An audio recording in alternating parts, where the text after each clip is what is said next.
বর্তমানে অনেকেই এমনটা মনে করেন যে আলেম শুধু সেই ব্যক্তিকে বলা যাবে যার কাছে মাদ্রাসা সনদ বা সার্টিফিকেট আছে, যেন সার্টিফিকেট থাকলেই সে আলেম বা সার্টিফিকেট থাকাটাই যথেষ্ট। এখন প্রশ্ন আসতে পারে, দেওবন্দ মাদ্রাসা সার্টিফিকেট নাকি বেরেলভি মাদ্রাসা সার্টিফিকেট, নাকি আহলে হাদিস মাদ্রাসা সার্টিফিকেট, সুন্নি ফিরকার সার্টিফিকেট নাকি শিয়া ফিরকার সার্টিফিকেট? মূল আলোচনায় যাওয়ার আগে চলুন এবার জেনে আসি যে মাদ্রাসার সার্টিফিকেটের মূল্য প্রকৃত অর্থে কতটুকু। কওমি দেওবন্দি মাদ্রাসার সার্টিফিকেটধারী আলেমরা বেরেলভি মাদ্রাসার সার্টিফিকেটধারী আলেমদের কাছে গুস্তাখে রাসূল এবং কাফের, আবার বেরেলভি মাদ্রাসার সার্টিফিকেটধারী আলেমরা কওমি দেওবন্দি মাদ্রাসার সার্টিফিকেটধারী আলেমদের কাছে মুশরিক এবং কাফের। এদিকে বেরেলভি এবং কওমি দেওবন্দি উভয় মাদ্রাসার সার্টিফিকেটধারী আলেমরা আহলে হাদিস সালাফি সার্টিফিকেটধারী আলেমদের কাছে বাতেল, গোমরাহ, পথভ্রষ্ট, আহলুল বিদআ, সুফিবাদী, কাফের। আবার আহলে হাদিস সালাফি সার্টিফিকেটধারী আলেমরা বেরেলভি এবং কওমি দেওবন্দি উভয় মাদ্রাসার সার্টিফিকেটধারী আলেমদের কাছে বাতেল, গোমরাহ, পথভ্রষ্ট, গোস্তাখে রাসূল, ইহুদি নাসারাদের দালাল, দেহবাদী, কাফের।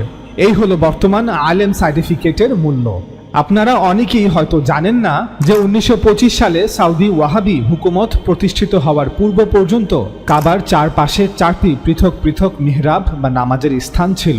প্রতিটি মিহরাব একটি নির্দিষ্ট মাযহাবের জন্য তৈরি করা হয়েছিল: হানাফি, মালিকি, শাফিঈ এবং হাম্বলি। কারণ এই 4 মাযহাবের অনুসারীরা তাদের নিজ নিজ আলেমদের নেতৃত্বে অন্য মাযহাবের ইমামদের পেছনে নামাজ পড়তে অস্বীকৃতি জানিয়েছিল। মুসলমানদের এই কলঙ্কজনক ইতিহাস এবং অধঃপতনের জন্য তৎকালীন আলেমদেরকে ধন্যবাদ জানাতেই হয়। এই বিদআটি সর্বপ্রথম হিজরি 6ষ্ঠ শতাব্দীর দিকে শুরু হয়েছিল, যখন তৎকালীন আলেমদের কারণে সাম্প্রদায়িকতা এবং মাযহাব কেন্দ্রিক উগ্রতা মুসলমানদের মধ্যে ব্যাপকভাবে প্রকট ছিল। ফলে মসজিদুল হারামে 4টি পৃথক পৃথক মিহরাব স্থাপন করা হয়েছিল, প্রতিটি মাযহাবের ইমামদের জন্য একটি করে মিহরাব। নির্দিষ্ট মাযহাবের লোকেরা তাদের নিজ নিজ ইমামদের পেছনে নামাজ পড়ত। হানাফিদের মিহরাবটি কাবার উত্তর দিকে ছিল, মালিকিদের মিহরাব ছিল রুকুন আল ইয়ামিনের বিপরীতে, শাফিঈদের মিহরাব ছিল মাকামে ইব্রাহিমের পেছনে, আর হাম্বলি মাযহাবের অনুসারীদের মিহরাব ছিল হাজরে আসওয়াদ এবং রুকুন আল ইয়ামিনের মাঝামাঝি স্থানে। প্রতিটি মাযহাবের মুসল্লিরা একই নামাজ ভিন্ন ভিন্ন সময় পড়ত।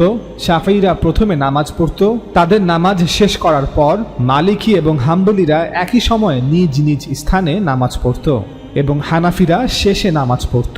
মাগরিবের নামাজ ছাড়া সকল দৈনিক নামাজের ক্ষেত্রে এটি প্রচলিত ছিল। যেহেতু মাগরিব এবং পরবর্তী এশার নামাজের মধ্যবর্তী সময় সংক্ষিপ্ত, তাই 4 মাযহাব একই সময়ে মাগরিবের নামাজ পড়ত। এর ফলে ব্যাপক বিভ্রান্তি এবং বিশৃঙ্খলার সৃষ্টি হতো, কারণ ইমাম এবং মুয়াজ্জিনের তাকবীরগুলো একে অপরের সাথে মিশে যেত। ফলে নামাজরত মুসল্লিরা বিভ্রান্তির শিকার হতো। এই কলঙ্কজনক ইতিহাস সম্পর্কে প্রথম লিখিত কোনো বর্ণনা যে কয়েকজন বর্ণনাকারী হতে পাওয়া যায়, তাদের মধ্যে ইবনে জুবাইর অন্যতম, যিনি 579 হিজরিতে অর্থাৎ 1184 খ্রিস্টাব্দে হজের উদ্দেশ্যে মক্কায় ভ্রমণ করেছিলেন।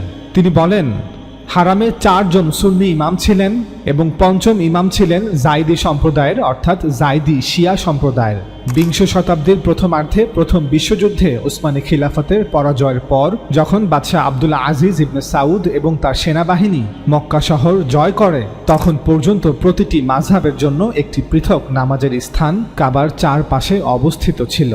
এই কলঙ্কিত ইতিহাস আপনাদের সামনে তুলে ধরার কারণ হলো, আমরা আপনাদের দেখানোর চেষ্টা করলাম যে সনদ বা সার্টিফিকেট থাকা সত্ত্বেও এক মাযহাবের আলেমরা অন্য মাযহাবের আলেমদের পেছনে নামাজ আদায় করত না। বর্তমানেও অনেক বেরেলভি, হানাফি সার্টিফিকেটধারী আলেমরা হজে গিয়ে কাবার সার্টিফিকেটধারী ইমামদের পেছনে নামাজ আদায় করে না। আবার সালাফি আহলে হাদিস সার্টিফিকেটধারী আলেমরাও বেরেলভি, হানাফি সার্টিফিকেটধারী আলেমদের পেছনে নামাজ আদায় করে না। অনেকে একে অপরের মসজিদেও প্রবেশ করে না। এর সব থেকে উজ্জ্বল উদাহরণ হচ্ছে পাকিস্তান, যেখানে কওমি দেওবন্দীদের মসজিদ আলাদা, বেরেলভিদের মসজিদ আলাদা, আহলে হাদিস সালাফিদের মসজিদ আলাদা, শিয়াদের মসজিদ আলাদা। এই হলো মাদ্রাসার আলেম সার্টিফিকেটের মূল্য। এখন প্রশ্ন হলো, তাহলে আলেম কে? আরবি আলেম শব্দের বাংলা অর্থ হচ্ছে জ্ঞানী ব্যক্তি। মুসলিম সমাজে আলেম বলতে তাকেই নির্দেশ করা হয় যিনি ইসলাম ধর্মের শাস্ত্রের জ্ঞান রাখেন, অর্থাৎ যিনি শারঈ দলিল থেকে বিধান নির্ণয় করার মতো যোগ্যতা অর্জন করেছেন। অন্যভাবে বললে, যিনি কোরআন সুন্নাহ সম্পর্কে গভীর জ্ঞান রাখেন। যে কোনো ধর্মের ক্ষেত্রে সেই ধর্মের আলেমদের গুরুত্ব অপরিসীম, কারণ তারা ধর্মের শাস্ত্র শিক্ষার মাধ্যমে ধর্মকে মানুষের মাঝে জীবিত রাখেন। ধর্ম টিকেই থাকে ধর্মের অনুসারীদের এবং ধর্মের পণ্ডিতদের ধর্ম শিক্ষা এবং তার প্রচার প্রসারের মাধ্যমে। মুসলমান সমাজে আমরা মুসলিমরা সাধারণভাবে মাদ্রাসা শিক্ষা সম্পন্নকারী ব্যক্তিকেই আলেম বলে থাকি। এখন সে যেই মাদ্রাসারই হোক না কেন, হতে পারে এটা কওমি মাদ্রাসা বা বেরেলভি মাদ্রাসা, অথবা সালাফি আহলে হাদিস মাদ্রাসা, সুন্নি অথবা শিয়া মাদ্রাসা। মাদ্রাসা শিক্ষা সম্পন্নকারী ব্যক্তিকে আলেম বলাটা দোষণীয় কিছু নয়। তবে প্রকৃত আলেম তারাই যারা ইসলাম ধর্মের শাস্ত্র অর্থাৎ কোরআন সুন্নাহ সম্পর্কে গভীর জ্ঞান রাখেন। চলুন এবার জেনে আসি আল্লাহ তাআলা কাদেরকে আলেম বলেছেন। আল্লাহ তাআলার মহান সত্তার পবিত্র দরবারে কারা প্রকৃত আলেম, আলেম হিসেবে কাদের নাম সেই পবিত্র কিতাবে লিপিবদ্ধ করা আছে। আল্লাহ তাআলা পবিত্র কোরআনে বলেন, ইন্নামা ইয়াখশাল্লাহা মিন ইবাদিহিল উলামা ইন্নাল্লাহা আজিজুন গফুর। আল্লাহর বান্দাদের মধ্যে যারা জ্ঞানী, যারা আলেম, তারাই কেবল আল্লাহকে ভয় করে। সূরা ফাতির আয়াত 28। বর্তমান সমাজের অধিকাংশ আলেমরাই পবিত্র কোরআনের সূরা ফাতিরের এই আয়াতটি ভুলভাবে ব্যাখ্যা করে থাকেন। তারা মনে করেন যে এই আয়াতে জ্ঞানী বা আলেম বলতে মাওলানা, মুফতি, মুফাসসির, মুহাদ্দিস, শাইখুল হাদিস, শাইখুল ইসলাম, মুজতাহিদ, মুজাদ্দেদ, হাকিমুল উম্মত, আলা হযরতদেরকে বোঝানো হয়েছে। বাস্তবতা হচ্ছে এই আয়াতে জ্ঞানী বা আলেম শব্দ দ্বারা উপরে বর্ণিত হযরতদের কাউকেই বোঝানো হয়নি। তবে এটা সত্য যে এই মাওলানা, মুফতি, মুফাসসির, মুহাদ্দিস, শাইখুল হাদিস, শাইখুল ইসলাম, মুজতাহিদ, মুজাদ্দেদ, হাকিমুল উম্মত, আলা হযরত এবং যে কোনো আল্লাহর ঈমানদার বান্দা এই আয়াতে উল্লেখিত জ্ঞানী বা আলেমের অন্তর্ভুক্ত হতে পারবেন। তবে এর জন্য কিছু শর্ত আছে। চলুন এবার জেনে আসি যে এই আয়াতে আল্লাহ তাআলা আলেম বা জ্ঞানী বলতে কাদেরকে বুঝিয়েছেন। আয়াতে বর্ণিত আলেম কারা তাদের খুঁজে বের করতে আমাদের প্রথমেই পুরো আয়াতটি একবার পড়তে হবে। আল্লাহ তাআলা সূরা ফাতিরের 28 নং আয়াতে বলেন, আর এমনিভাবে মানুষ, জন্তু ও গৃহপালিত পশুদের মধ্যেও রয়েছে নানা বর্ণ। আল্লাহর বান্দাদের মধ্যে যারা জ্ঞানী, যারা আলেম, তারাই কেবল তাকে ভয় করে। নিশ্চয়ই আল্লাহ প্রবল পরাক্রমশালী, ক্ষমাশীল। যারা এখনো বুঝতে পারেননি যে এই আয়াতে আলেম কারা বা আল্লাহ তাআলার নিকট প্রকৃত আলেম কে, তাদের জন্য আমরা পুরো প্যারাটি একবার পড়ে শোনাচ্ছি। আল্লাহ তাআলা সূরা ফাতিরের 27 এবং 28 নং আয়াতে বলেন, তুমি কি দেখো না যে আল্লাহ আকাশ হতে বৃষ্টি বর্ষণ করেন এবং সেই বৃষ্টির পানি দ্বারা আমি বিচিত্র বর্ণের ফলমূল উদ্গত করি, আর পাহাড়ের মধ্যে আছে বিচিত্র বর্ণের স্তর, শুভ্র, লাল ও নিকষ কালো। আর এমনিভাবে মানুষ, জন্তু ও গৃহপালিত পশুদের মধ্যেও রয়েছে নানা বর্ণ। যেভাবে পাহাড়ের মধ্যে আছে বিচিত্র বর্ণের স্তর, অর্থাৎ তাদেরও চেহারা, চরিত্র, গুণাবলী, বৈশিষ্ট্য, স্বভাব এবং অভ্যাসের ক্ষেত্রে অনেক বৈচিত্র্য রয়েছে। আল্লাহর বান্দাদের মধ্যে যারা জ্ঞানী, যারা আলেম, তারাই কেবল তাকে ভয় করে। নিশ্চয়ই আল্লাহ প্রবল পরাক্রমশালী, ক্ষমাশীল। এখন কি বুঝতে পারছেন এই আয়াতে আল্লাহ তাআলা আলেম বলতে কাদেরকে বুঝিয়েছেন? এই আয়াতে আলেম শব্দের বহুবচন আল উলামা শব্দটি দ্বারা খুব স্পষ্টভাবে ঈমানদারদেরকে বোঝানো হয়েছে, অর্থাৎ যারা প্রকৃতিকে পর্যবেক্ষণ করে এই সিদ্ধান্তে পৌঁছায় যে নিশ্চয়ই এই জগতের একজন আলিম ও হাকিম স্রষ্টা আছেন। যারা প্রকৃত আলেম তারা অনুধাবন করে যে আল্লাহ আকাশ হতে বৃষ্টি বর্ষণ করেন এবং আল্লাহই সেই পানি দ্বারা জমিন হতে বিচিত্র বর্ণের ফলমূল উদ্গত করেন। যারা প্রকৃত আলেম তারা অনুধাবন করে যে আল্লাহ তাআলার কুদরতের কারণেই বিশ্ব জাহানে কোথাও বৈচিত্র্যহীনতা নেই, সর্বত্রই বৈচিত্র্য। একই মাটি ও একই পানি থেকে বিভিন্ন প্রকার গাছ উৎপন্ন হচ্ছে। একই গাছের দুটি ফলেরও বর্ণ, দৈহিক কাঠামো ও স্বাদ এক নয়। একই পাহাড়ের দিকে তাকালে তার মধ্যে দেখা যাবে নানা রঙের বাহার। যারা প্রকৃত আলেম তারা অনুধাবন করে যে এই সকল বৈচিত্র্যই জানিয়ে দিচ্ছে এই বিশ্ব জাহানকে কোনো মহাপরাক্রমশালী জ্ঞানী সত্তা তার বহুবিধ জ্ঞান ও বিজ্ঞতা সহকারে সৃষ্টি করেছেন এবং এই সৃষ্টি জগতের নির্মাতা একজন নজিরবিহীন স্রষ্টা এবং তিনি তুলনাবিহীন নির্মাণ কৌশলী। তিনি একই জিনিসের একটি মাত্র নমুনা নিয়ে বসে পড়েননি, বরং তার কাছে প্রত্যেকটি জিনিসের জন্য একের পর এক এবং অসংখ্য ও সীমাহীন ডিজাইন রয়েছে। মানবিক প্রকৃতি ও বুদ্ধি বৈচিত্র্য সম্পর্কে চিন্তা ভাবনা করলে যারা প্রকৃত আলেম তারা অনুধাবন করে যে এই সৃষ্টি জগৎ, এই বৈচিত্র্য কোনো আকস্মিক ঘটনা নয়, বরং প্রকৃতপক্ষে অতুলনীয় সৃষ্টি জ্ঞানের নিদর্শন। যারা প্রকৃত আলেম তারা অনুধাবন করে যে যদি জন্মগতভাবে সমস্ত মানুষকে তাদের নিজেদের প্রাকৃতিক বৈশিষ্ট্য, প্রবৃত্তি, কামনা, আবেগ, অনুভূতি ও চিন্তাধারার দিক দিয়ে এক করে দেয়া হতো এবং কোনো প্রকার বৈষম্য, বৈচিত্র্য, বিভিন্নতার কোনো অবকাশই না রাখা হতো, তাহলে দুনিয়ার মানুষের মতো একটি নতুন ধরনের সৃষ্টি তৈরি করাই হতো পুরোপুরি অর্থহীন। যারা প্রকৃত আলেম তারা অনুধাবন করে যে স্রষ্টা যখন এই পৃথিবীতে একটি দায়িত্বশীল ও স্বাধীন ক্ষমতার অধিকারী সৃষ্টিকে অস্তিত্বশীল করার ফয়সালা করেছেন, তখন তার কাঠামোর মধ্যে সব রকমের বিচিত্রতা ও ভিন্নতার অবকাশ রাখা ছিল সেই ফয়সালার ধরনের অনিবার্য দাবি। যারা প্রকৃত আলেম তারা অনুধাবন করে যে মানুষ কোনো আকস্মিক দুর্ঘটনার ফল নয়, বরং একটা মহান বৈজ্ঞানিক পরিকল্পনার ফলশ্রুতি। যারা প্রকৃত আলেম তারা অনুধাবন করে যে বৈজ্ঞানিক পরিকল্পনা যেখানেই পাওয়া যাবে সেখানেই অনিবার্যভাবে তার পেছনে পাওয়া যাবে এক বিজ্ঞানময় সত্তার সক্রিয় সংযোগ। যারা প্রকৃত আলেম তারা অনুধাবন করে যে একজন বিজ্ঞানী ছাড়া বিজ্ঞানের অস্তিত্ব কেবলমাত্র একজন নির্বোধই কল্পনা করতে পারে। এই বিশাল, জটিল এবং কঠিন জগতের যে একজন স্রষ্টা আছেন, এই জ্ঞান অর্জনের জন্য কোনো ব্যক্তিকে কোনো মাদ্রাসা বা কোনো শিক্ষা প্রতিষ্ঠানে গিয়ে ডিগ্রি অর্জন করার কোনো প্রয়োজন নেই। মুফতি, মুহাদ্দিস, মুফাসসির হওয়ার কোনো প্রয়োজন নেই। ডাক্তার, ইঞ্জিনিয়ার, বিজ্ঞানী, পিএইচডি হোল্ডার হওয়ার কোনো প্রয়োজন নেই। যারা স্রষ্টার অস্তিত্বের জ্ঞানের অধিকারী, যারা এই ইলমের আলেম, যারা এই জ্ঞানের বিজ্ঞ, তাদের স্বতন্ত্র বৈশিষ্ট্য হলো তারা সব সময় সৃষ্টি জগতে থাকা স্রষ্টার কুদরত উপলব্ধি করে। তারা নিজেকে নিজেই প্রশ্ন করে, কেন আমি স্রষ্টার মহান অস্তিত্বে বিশ্বাস করব না, যেখানে আমি নিজেই আমার অস্তিত্বের বাস্তবতার সাক্ষী। আমি বিশাল এই জগতের অস্তিত্বের সাক্ষী। আমি সাক্ষী, আমি এই জগৎ। এই জগৎ হতেই আমার জীবন লাভ, আর জীবন হতেই আমার চেতনা। এই জগৎই আমার অতীত, অথচ আমার এই অতীত আমার কাছেই গোপন। আমি এটাও জানি না আমার ভবিষ্যৎ আমাকে জগতের কোথায় নিয়ে রাখবে। আমার এই বস্তুগত অস্তিত্বের মধ্যে থাকা অশরীরী অস্তিত্বের কি হবে যে জীবন্ত তার চেতনা বোধের সহিত। আমার এই অশরীরী অস্তিত্ব আমার কাছেই কত যে রহস্যপূর্ণ। তবে কেন আমি স্রষ্টার মহান অস্তিত্বে বিশ্বাস করব না? সূরা ফাতিরের 28 নং আয়াতে বর্ণিত আলেমরা প্রাকৃতিক জগতের জ্ঞান এবং আধ্যাত্মিক জগতের জ্ঞানে আলোকিত।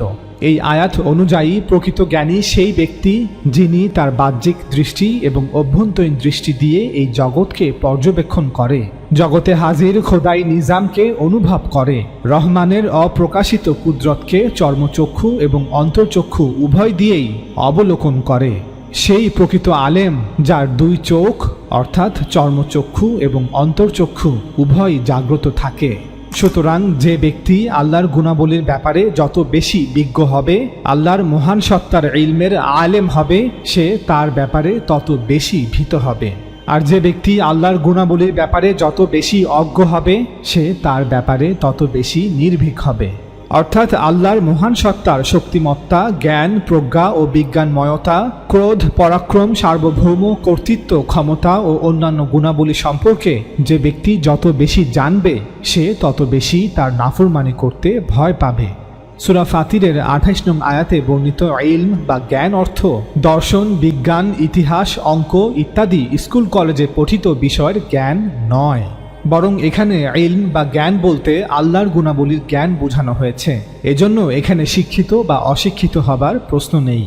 যে ব্যক্তি আল্লাহকে ভয় করে না, সে যুগে শ্রেষ্ঠ বিজ্ঞানী হলেও এই আয়াতে বর্ণিত জ্ঞানের দৃষ্টিতে সে নিছক একজন মূর্খ ছাড়া আর কিছুই নয়। যে ব্যক্তি আল্লাহকে ভয় করে না, সে যুগের শ্রেষ্ঠ মুফতি, মুফাসসির, মুহাদ্দিস হলেও এই আয়াতে বর্ণিত জ্ঞানের দৃষ্টিতে সে নিছক একজন মূর্খ ছাড়া আর কিছুই নয়। বিপরীতে যে ব্যক্তি আল্লাহর গুণাবলী জানে এবং নিজের অন্তরে তার ভীতি পোষণ করে, সে মুফতি, মুফাসসির, মুহাদ্দিস না হলেও জ্ঞানী, সে ডাক্তার, ইঞ্জিনিয়ার, বিজ্ঞানী না হলেও জ্ঞানী। অতএব এই আয়াতে উল্লিখিত ওলামা শব্দটির অর্থ ডাক্তার, ইঞ্জিনিয়ার, বিজ্ঞানী নয়, এমনকি পারিভাষিক ওলামাও নয়, যারা কোরআন, হাদিস, ফিকহ ও ইলমে কালামের জ্ঞান রাখার কারণে দ্বীনি আলেম বলে পরিচিত। সূরা ফাতিরের ২৭ এবং ২৮ নং আয়াতের পূর্বের আয়াতগুলোতে আল্লাহ তাআলা বলেন, অন্ধ ব্যক্তি ও দৃষ্টিসম্পন্ন ব্যক্তি সমান নয়, যেভাবে ঈমানদার ব্যক্তি ও কাফের ব্যক্তি সমান নয়। আর অন্ধকার ও আলো সমান নয়, যেভাবে ঈমান ও কুফর সমান নয়। আর সমান নয় ছায়া ও রৌদ্র, যেভাবে হেদায়াত ও গোমরাহি সমান নয়। আর সমান নয় জীবিত ও মৃত, যেভাবে সমান নয় একজন ঈমানদার ও একজন কাফের ব্যক্তি।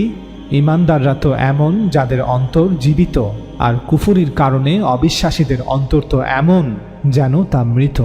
আল্লাহর মহান সত্তা যাকে ইচ্ছা তার কানুন, তার বিধান অনুযায়ী শ্রবণ করান।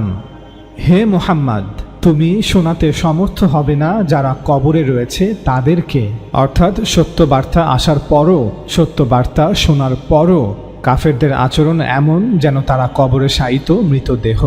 হে মুহাম্মদ, তুমি একজন সতর্ককারী মাত্র। আমি তোমাকে সত্যসহ প্রেরণ করেছি সুসংবাদদাতা ও সতর্ককারী রূপে। এমন কোনো সম্প্রদায় নেই যার নিকট সতর্ককারী প্রেরিত হয়নি। তারা যদি তোমার প্রতি মিথ্যা আরোপ করে যে তুমি মিথ্যাবাদী, তাহলে তাদের পূর্ববর্তীরাও মিথ্যা আরোপ করেছিল তোমার পূর্ববর্তী রাসূলদের উপর। তাদের নিকট এসেছিল তাদের রাসূলগণ সুস্পষ্ট নিদর্শন, গ্রন্থাদি ও আলোকদীপ্ত কিতাব সহ। অতঃপর আমি রিসালাতের বিশেষ বিধান অনুযায়ী কাফিরদেরকে শাস্তি দিয়েছিলাম। কি ভয়ঙ্কর আমার শাস্তি! তুমি কি দেখো না যে আল্লাহ আকাশ হতে বৃষ্টি বর্ষণ করেন, এতে তার কোনো অংশীদার নেই, এবং সেই বৃষ্টির পানি দ্বারা আমি বিচিত্র বর্ণের ফলমূল উদ্গত করি, এতেও আমার কোনো অংশীদার নেই। আর পাহাড়ের মধ্যে আছে বিচিত্র বর্ণের স্তর, শুভ্র, লাল ও নিকষ কালো। আর এমনিভাবে মানুষ, জন্তু ও গৃহপালিত পশুদের মধ্যেও রয়েছে নানা বর্ণ। আল্লাহর বান্দাদের মধ্যে যারা জ্ঞানী, যারা আলেম, তারাই কেবল তাকে ভয় করে। নিশ্চয়ই আল্লাহ প্রবল পরাক্রমশালী, ক্ষমাশীল। সূরা ফাতির আয়াত ১৯ থেকে ২৮। এই পুরো প্যারাগ্রাফ হতে এটা স্পষ্ট যে এখানে আল্লাহ তাআলা কুফরের বিপরীতে, শিরকের বিপরীতে ঈমানকে তুলে ধরেছেন। আর ঈমানকে তুলে ধরার সময় তিনি ঈমানদার বা আলেমদের পরিচয় তুলে ধরেছেন, অর্থাৎ যারা আল্লাহ সম্পর্কে ইলম রাখে, যারা আল্লাহকে জানে এবং নিজেদেরকে শিরক হতে পবিত্র রাখে, কুফরি হতে পবিত্র রাখে, তারাই আল্লাহকে ভয় করে এবং সেই একমাত্র সত্তার অনুগত থাকে। সুতরাং সূরা ফাতিরের ১৯ থেকে ২৬ নং আয়াত থেকেও এটা স্পষ্ট যে আল্লাহর প্রত্যেক অনুগত বান্দাই ২৮ নং আয়াতে উল্লিখিত আলেমদের অন্তর্ভুক্ত। এই আয়াতে আলেম বলতে মুফতি, মুহাদ্দিস, মুফাসসির, ডাক্তার, ইঞ্জিনিয়ার বা বিজ্ঞানীদেরকে বোঝানো হয়নি। সূরা ফাতিরের ২৮ নং আয়াতের পরের আয়াতে আল্লাহ তাআলা বলেন, নিশ্চয়ই যারা আল্লাহর কিতাব তিলাওয়াত করে এবং সালাত কায়েম করে, আর আমি তাদেরকে যে রিজিক দিয়েছি তা থেকে গোপনে ও প্রকাশ্যে ব্যয় করে, তারাই আশা রাখে এমন ব্যবসায়ের যার ক্ষয় নেই। অর্থাৎ যারা আলেম বা জ্ঞানী, যারা আল্লাহকে জানে, নিজেদেরকে শিরক এবং কুফরি হতে পবিত্র রাখে, যারা আল্লাহ তাআলার মহান সত্তার জ্ঞান রাখে, তারা প্রত্যেকে আল্লাহর কিতাব তেলাওয়াত করে এবং সালাত কায়েম করে, আর আল্লাহ তাদেরকে যে রিজিক দিয়েছেন তা থেকে গোপনে ও প্রকাশ্যে ব্যয় করে। সুতরাং ২৯ নং আয়াত থেকেও এটা স্পষ্ট যে আল্লাহর প্রত্যেক অনুগত বান্দাই ২৮ নং আয়াতে উল্লিখিত আলেমদের অন্তর্ভুক্ত। এই আয়াতে আলেম বলতে মুফতি, মুহাদ্দিস, মুফাসসির, ডাক্তার, ইঞ্জিনিয়ার বা বিজ্ঞানীদেরকে বোঝানো হয়নি। আল্লাহ তাআলা পবিত্র কোরআনে বলেন, যারা জ্ঞানী, যারা আলেম, তারা দাঁড়িয়ে, বসে ও শুয়ে সর্বাবস্থায় আল্লাহর স্মরণ করে এবং আসমানসমূহ ও জমিনের সৃষ্টি সম্বন্ধে চিন্তা করে আর বলে, হে আমাদের রব, আপনি এই সমস্ত কিছু অনর্থক সৃষ্টি করেননি, আপনি অত্যন্ত পবিত্র, অতএব আপনি আমাদেরকে আগুনের শাস্তি হতে রক্ষা করুন। বর্তমান সমাজের অধিকাংশ আলেমরা কোরআনের আরেকটি আয়াতের ভুল ব্যাখ্যা করে থাকেন, আর সেটি হলো পবিত্র কোরআনের সূরা জুমারের ৯ নং আয়াত। আল্লাহ তাআলা বলেন, যে ব্যক্তি রাতের বিভিন্ন প্রহরে সেজদায় অবনত হয়ে ও দাঁড়িয়ে আনুগত্য প্রকাশ করে, আখিরাতকে ভয় করে এবং তার রবের অনুগ্রহ প্রত্যাশা করে, সে কি তার সমান যে তা করে না? হে মুহাম্মদ, আপনি বলুন, যারা জানে আর যারা জানে না তারা কি সমান? শুধু বোধ শক্তি সম্পন্ন লোকেরাই উপদেশ গ্রহণ করে। সূরা জুমার আয়াত 9। এই আয়াতে বলা হয়নি যে যে ব্যক্তি মুফতি আর যে ব্যক্তি মুফতি নয় সে সমান নয়, অথবা এমনটা বলা হয়নি যে ব্যক্তি মুহাদ্দিস আর যে ব্যক্তি মুহাদ্দিস নয় সে সমান নয়, অথবা এমনটাও বলা হয়নি যে ব্যক্তি মুফাসসির আর যে ব্যক্তি মুফাসসির নয় সে সমান নয়, অথবা এমনটাও বলা হয়নি যে যে ব্যক্তি বিজ্ঞানী আর যে ব্যক্তি বিজ্ঞানী নয় সে সমান নয়। পবিত্র কোরআনে এগুলোর কিছুই বলা হয়নি। আল্লাহ তাআলা পবিত্র কোরআনে এই আয়াতে বলেছেন, যে ব্যক্তি আল্লাহর আনুগত্য করে, আখিরাতের জবাবদিহিতাকে ভয় করে, আল্লাহর অনুগ্রহ প্রত্যাশা করে, নিজেকে শিরক ও কুফরি হতে মুক্ত রাখে, অর্থাৎ যে ব্যক্তি আখিরাত সম্পর্কে জানে, আখিরাতকে বিশ্বাস করে, আর যে ব্যক্তি আখিরাত সম্পর্কে জানে না, আখিরাতকে বিশ্বাস করে না, সে ওই ব্যক্তির সমান নয়।